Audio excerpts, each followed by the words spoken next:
When you think of silent film music, one of two visuals probably come to mind. Either an old, rusty upright piano in a rundown theatre, or a full symphony orchestra in one of the lavish American picture palaces. Although both instances did occur during the silent film era, the practices were actually far more varied than you might expect, dependent on a given country, city, town, venue, time period, clientele, and of course money. The issues with these generalizations are that they misrepresent historical complexity, presenting a uniform tradition where none existed. Today's video therefore aims to dispel some of the generalized beliefs regarding silent film music practices by drawing on a wide array of academic sources from expert scholars in the field, such as Marx, Anderson, and Altman, to lay out the differing ways music was used to accompany silent films from the 1890s to the 1930s. So why is research like this necessary? Well, it's because very little primary source physical evidence survives for silent film. I'm mostly talking about sheet music or recordings. We must remember this was a period where audio recording technology was still in its early stages. Issues such as capturing good quality sound for a long period of time and with suitable methods of amplification were problematic. Additionally, especially during the early years, a large percentage of silent film music was improvised, meaning that it was made up on the spot by the performer, so there is no paper trail to document exactly what it would have sounded like in the vast majority of cases. As a result, our inferences about the music practices of this time draw largely on a few bits of sheet music that do exist in their various forms, as well as individual first-hand accounts from interviews and newspapers, both sources of course having their own issues regarding reliability when discussing broader silent film music practices. Now, if you're a film buff, you may be wondering, well, what about other filmic material like scripts? Don't they reveal any information pertaining to music selection? Unfortunately, no. Scripts generally aren't very useful for this either, as about 90% of their visual and audio breakdown is inaccurate compared to the film's final product, according to scholars like Marx anyway. As a result of this sparsity of evidence, researchers over the last 100 years have compiled and explored many of these outlined, disparate elements to try and piece together a more coherent understanding of how different socio-contextual factors influence silent film music practices in different times, countries, and venues. However, the current understanding is far from extensive, especially in relation to the early years of silent cinema. But let's break down what we do know, or at least what we have compelling evidence to suggest. Here is a short introduction to silent film music practices.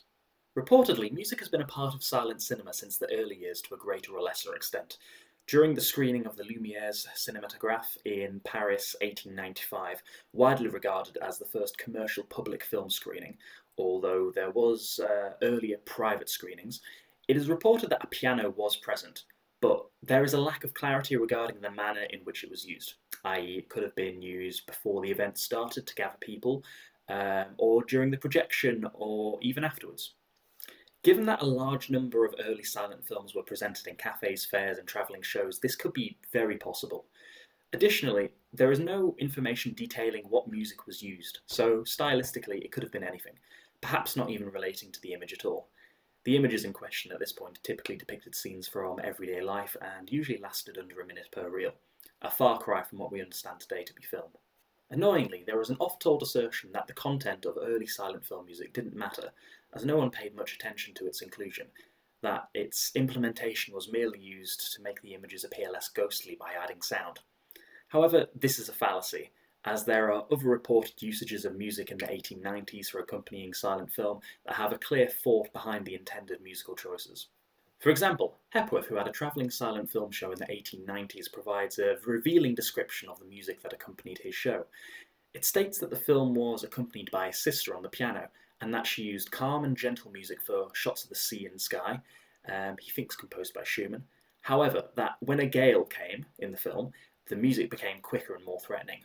Another example can be seen in Berlin through Skladanowski in 1895.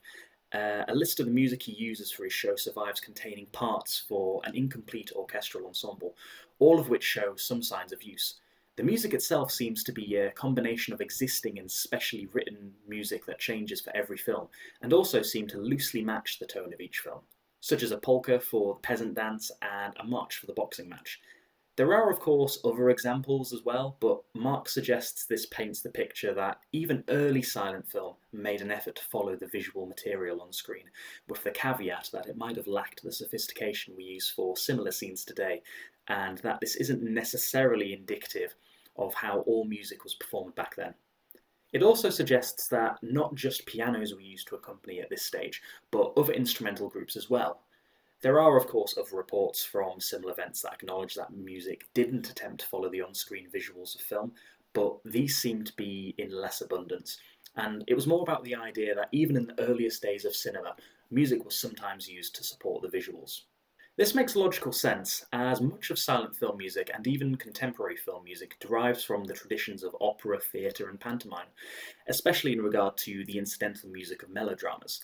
Incidental music being music that is used to enhance mood, underscore action, signal transitions, and shape audience emotion, while remaining secondary to the narrative.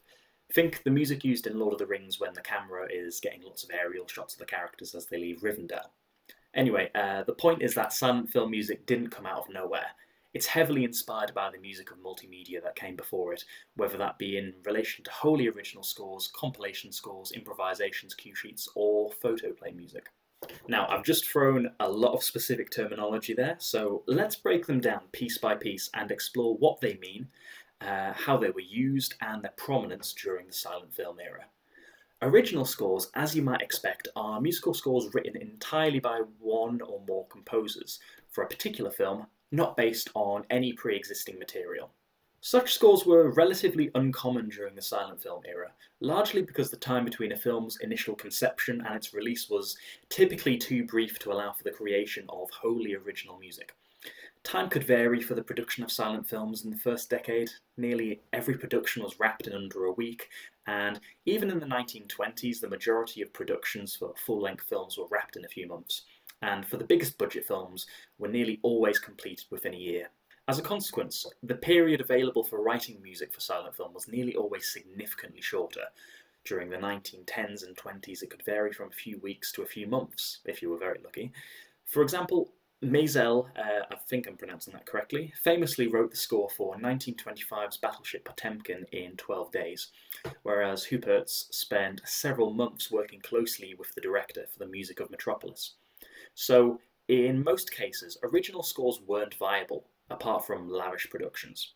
However, they gained greater prominence during the later years in the 1920s, mainly because the Hollywood studio system was in full swing and lavish productions were increasingly popular, hence more time and money, hence the possibility of an original score. The earliest known wholly original score was written by Saint-Saëns in 1908 for L'Assassinat des Ducs de Guise, a 12-minute historical drama about the political murder of Henry I, Duke of Guise, a powerful French nobleman assassinated in 1588 on the orders of King Henry III of France. However, the first original score written for a full-length silent film is generally credited to Gottfried Huppert's score for Der Nibelung from 1924, based on the German heroic poem about the mythic cycle of betrayal, revenge, and tragic downfall. But if we want the most recognisable original score of the silent film era, it's doubtlessly Huppert's score for Metropolis from 1927, which still survives in its entirety. A rarity for surviving silent film original scores. It is a valuable surviving example, but does not stand as the basis of our understanding of silent film music, as it represents a rare, high-budget exception, rather than the everyday musical reality of the silent film era. So, what was that reality? Next we have compilation scores. This is music that has been created for one specific film, mostly arranged from pre-existing musical material, but that might contain some original elements. Generally, world-famous classical music or popular songs at the time would be used for this type of score to appeal to its audience and provide a greater sense of sophistication to the films. Studios sometimes hired a musician to assemble a film-specific compilation score that was occasionally sent with the film when it went to other cinemas. Other times, mostly before studios standardised scoring practices, a theatre's own music director might create the compilation score for a film. What is believed to be the first and also most famous compilation score for a silent film is 1915's The Birth of a Nation by Joseph Carl Browell, a landmark but deeply racist American silent epic that follows two white families, the Northern Stomans and the Southern Camerons, throughout the Civil War. As you might guess, This approach to musical scoring was far more prevalent during the silent film era from 1915 to the late 1920s, as it allowed picture houses to achieve grand epic scales using world-renowned music in a fraction of the time it took to complete original scores. Instead of weeks or months, it could be achieved generally in just a few days. There were some exceptions to this, such as The Birth of a Nation itself, where Braille reportedly had up to 6 weeks, but at that point the film had the largest scale of any production ever made, and it included a fair bit of original musical material. Another curious factor was that in some cases, compilation scores were preferred to original scores. One of the simpler reasons for this was the limited rehearsal times made it impractical for orchestras to learn large amounts of new material. Even the larger theatres only being given a few hours at best, and rarely with the film itself being projected. At this point, you couldn't exactly just pause, play, and rewind whenever you wanted, so it was impractical.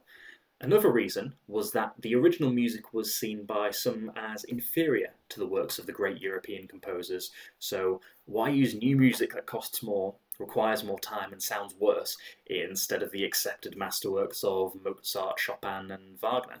1925's The Thief of Baghdad received criticism for this on both counts, from reviewers and from displeased orchestral performers, upon seeing the difficulty and synchronicity required to play the music with limited rehearsal time. On this point, it's worth addressing that for the most part, music did not closely synchronise with the on-screen actions of silent film, even during the 1920s. Again, this lack of rehearsal time made such attempts impractical, and more liable than not to result in failure, thus shattering the immersion of the audience. Say, for example, that a character fell down the stairs in a comedy film where the goal was to cue the final bang with an orchestral stabbing accent. If the timing was even slightly off, it would ruin the effect and come off as amateurish. Consequently, most music directors and composers preferred using music that served to support a scene's general atmosphere instead of specific moments. Our next term is improvisation, which, if you are familiar with jazz at all, you'll be aware of its meaning. For everyone else, improvisation is where a musician creates music in the moment, responding to the mood, pacing, or action around them, whether visual or musical, without relying on a written score. If you see a live performance of silent film music today, this is likely how it will be played. However, contemporary performance practices often differ significantly from what the term was understood to mean at the time. Today, it is, as the term suggests, making music up on the spot without drawing on any specific musical material. But during the silent film era, the vast majority of improvisations are evidenced to be based on existing musical pieces. That is, making up musical material using pre-existing music as a framework. For example, a performer might select a few pieces for different scene types like you would in a compilation score, but instead of playing them directly, the performer would adapt them to the needs of the scene. So a pianist might use Beethoven's Moonlight Sonata as a framework for a scene featuring a tragedy, but modify it to the specific needs of the film. The benefit of this is it allowed for greater adaptation, changing the mood of a scene more quickly and seamlessly, but this wasn't always the case in practice, unfortunately. During the silent film era, improvisation was mostly used in the smaller cinemas as a consequence of lower funds and less access to sheet music, compilation scores being seen as the most sophisticated approach to scoring. Therefore, it was often lower rate musicians who would be used to improvise to silent films, on the piano at least. The organ was another instrument that was used for improvisation purposes. However, the calibre of musicians was generally higher in these cases, as it was rare that a smaller picture house could afford an organ. Admittedly, this may be a slightly generalised account of the quality of improvising pianists and organists during the silent film era, as to my knowledge there isn't a wide breadth of literature on the topic, but there is substantial evidence to support the preference of pre-existing music at the time over improvisation, as well as the manner in which silent film musicians improvised. Our next term is cue sheets, meaning a scene-by-scene musical guide that told film and theatre musicians what kind of music to play and when, often using pre-existing pieces. Sometimes cue sheets included short sheet music fragments, such as a few bars to show which part of a particular piece they should play, but mostly they were just a list of what pieces to use at different points throughout the film, with varying specificity. For example, some might suggest changes every few minutes, whereas others might be less precise than that.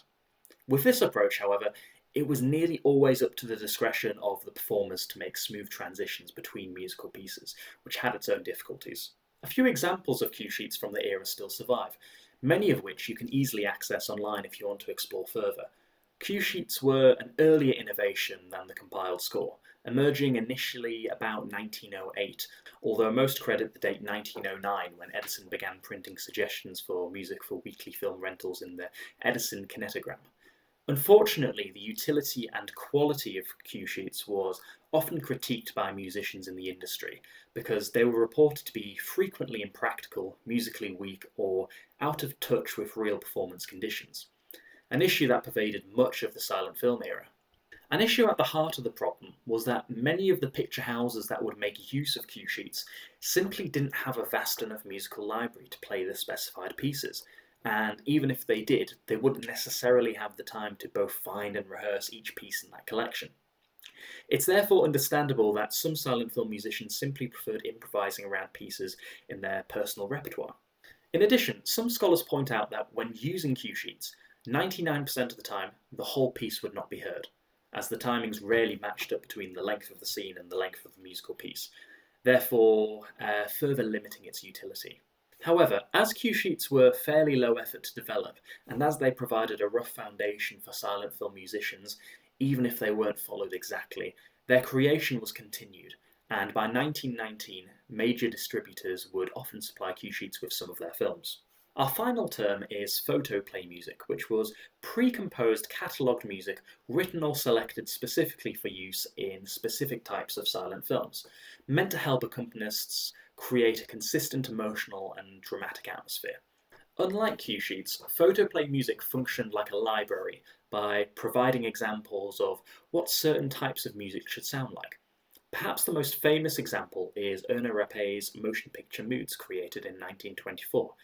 In the contents page, the author divided the music into descriptive categories such as battles, dances, funeral, love themes, etc., and then has short sheet music pieces, usually less than a page, that the musician can draw on. The whole idea was to bypass the issue of cue sheets, i.e. not having the suggested music in your cinema's music library, but it came with a few drawbacks. As the pieces were usually fairly short, musicians might find themselves repeating the same musical ideas for a while before the scene changed. Additionally, the pieces were all in different keys, so transition between pieces could often be a disjointed affair. Furthermore, as repeatedly mentioned, the lack of rehearsal time didn't allow for much opportunity, if any, for the performer to determine what types of pieces would be appropriate at each moment, and a solo accompanying musician wouldn't be able to spend time flipping the pages back and forth during a performance, as an endless stream of music would be necessary to avoid shattering the audience's immersion. As a result, photoplay music was sometimes seen as impractical, similar to cue sheets, but by the end of the silent film era, it had developed to perhaps be the best alternative for the solo musician if improvising was their norm. What is regarded as the single best photoplay music collection is the Kinothek, created by Erdmann, Betsch and Brav between 1919 and 1927. It was the first systematic organised library of mood-based film music, had a high musical quality, harmonically rich, orchestrally conceived. It was designed for modular use, allowing accompanists to build full scores from it, and was used by both pianists and orchestras. Also, unlike Rapet's efforts, the Kinothek was mostly created with original music. So, those were most of the different approaches to silent film music: original scores, compilation scores, improvisations, cue sheets, and photoplay music. However, as mentioned earlier, understanding this doesn't necessarily translate to understanding of all silent film music practices throughout the era and throughout the world. There were variances depending on region and clientele. Firstly, let's address clientele, as this can be explained quite simply. As we've mentioned, there were rarely specific scores intended to be used with every picture. As such, silent film musicians were given a bit of leeway in the ways that they performed.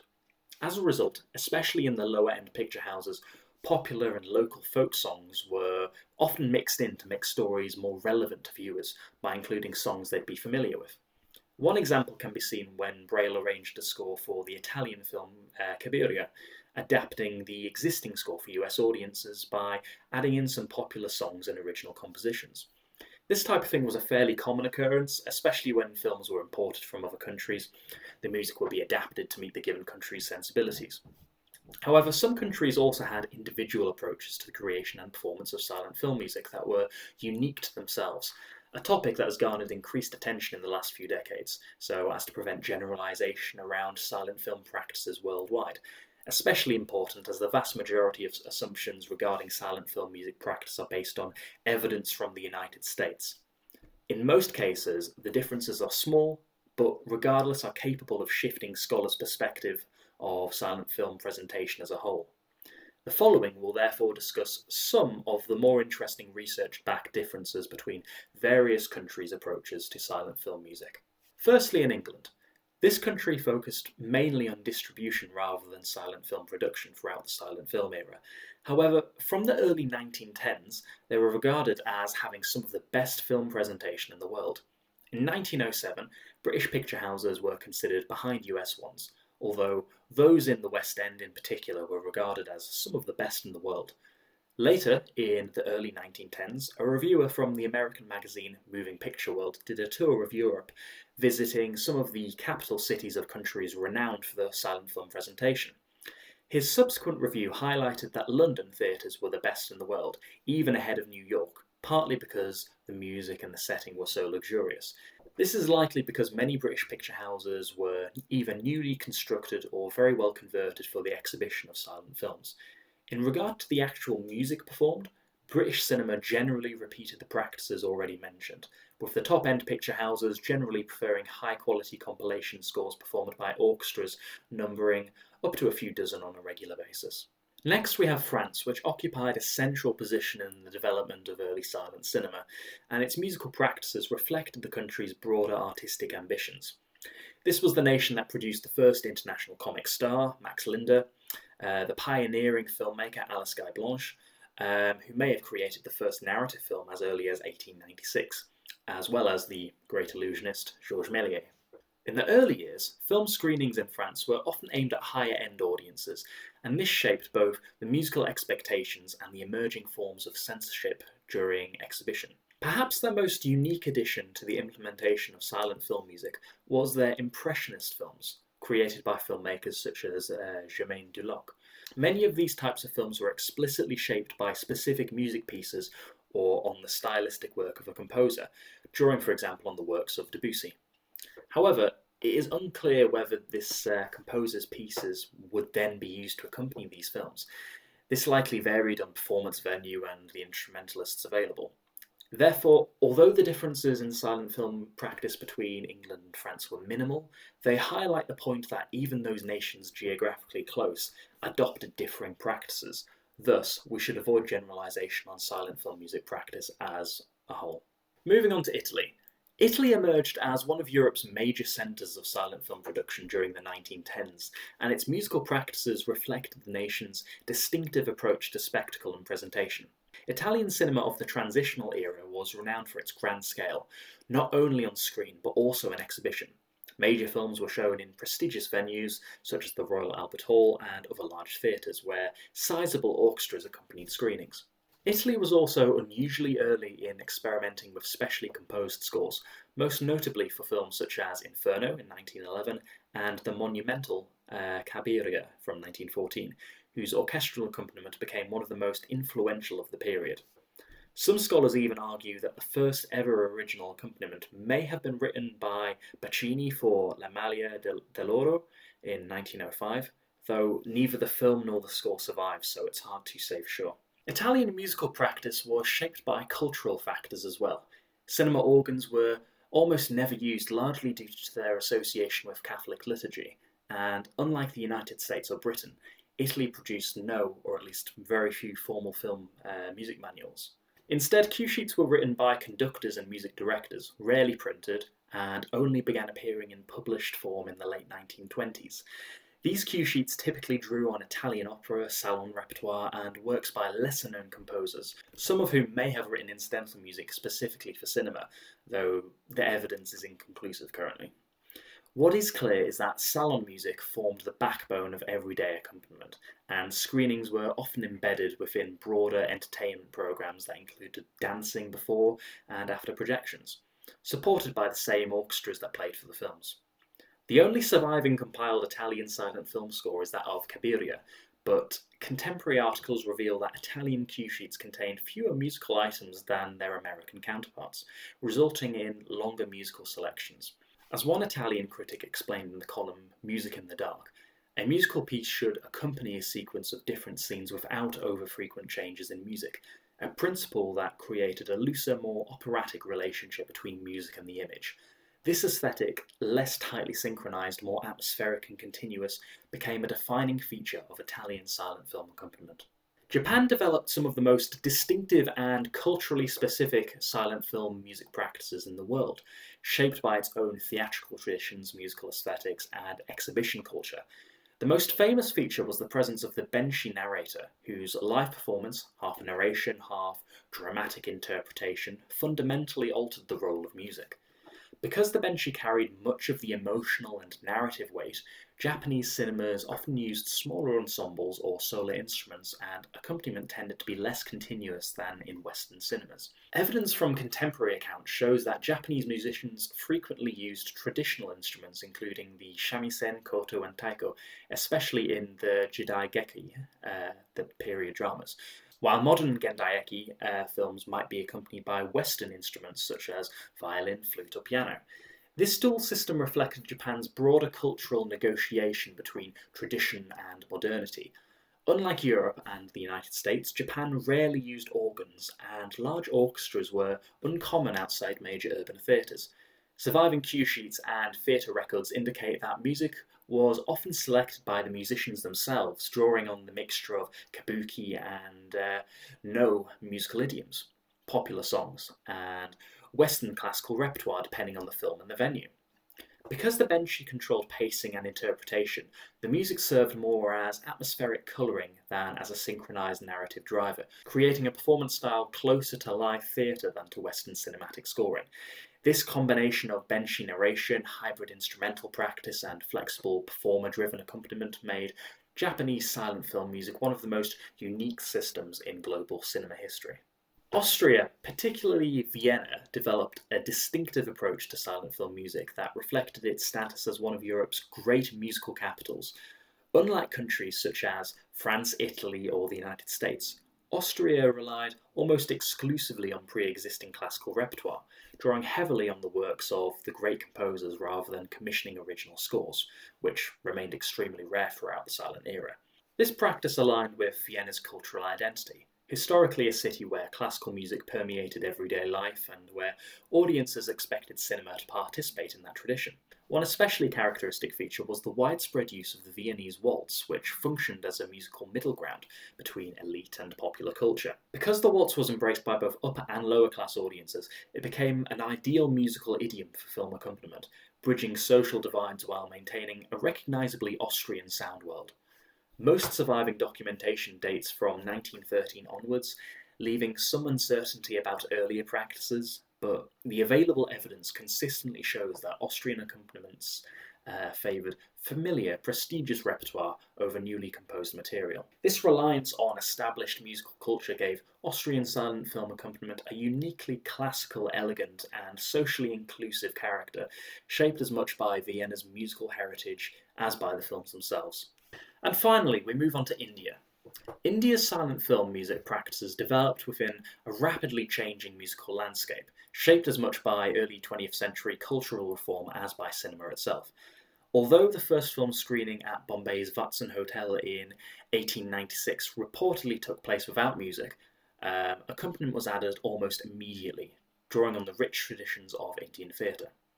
Indian music at the turn of the century was undergoing significant institutional and aesthetic transformation, informed in part by 19th century imperialist and anthropological studies of local musical forms, many conducted by army officers.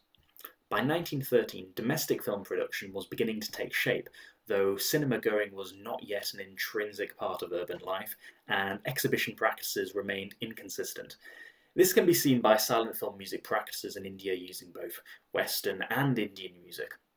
But theatre owners generally preferred musicians who would read Western music notation, reflecting the hybrid nature of early film culture. Interestingly, only two Indian instruments, the harmonium and the tabla, seem to be documented as being used in cinema orchestras, though some venues also employed imported technologies such as the Wurlitzer organ, indicating a willingness to experiment with global exhibition trends. In regard to how the music aligned with on-screen visuals of film, evidence suggests that music tended to follow the visuals loosely rather than striving for tight synchronization, a practice consistent with India's theatrical traditions. The 1920s also saw the widespread importation of cheap Japanese gramophones, making recorded music increasingly accessible and further diversifying the sonic environment of film exhibition. Taken together, these elements reveal a unique approach to silent film accompaniment, one that blended Western and indigenous musical resources, reflected broader cultural transformations, and adapted flexibly to the technological and social conditions of early cinema. In summary, this research clearly outlines that specific film music practices varied widely across the world during the silent film era, dependent on temporal, financial, and other socio-cultural elements. This is not an exhaustive discussion, however. In another video, I will go into the influence of sound technology and how it evolved over the silent film era, alongside other interesting features of silent film music. The goal of this video was to clearly highlight the notion that silent film music practices can't simply be distilled into generalized accounts based on the practices of a single nation or reports of a few scant performances. As a consequence, if we desire to understand more fully exactly how film music evolved throughout the silent film era to modern day, thereby understanding more clearly how it continues to inform the way films are scored, then we must explore the practices of lesser reported areas, suburban areas, countries where silent film was less common, so as to add to the growing literature of silent film music practice and prevent generalizations. If you have any questions or points that you'd like to make that you think would be of interest in furthering the conversation, please leave them in the comments below. But apart from that, thank you very much for watching, and I will see you next time.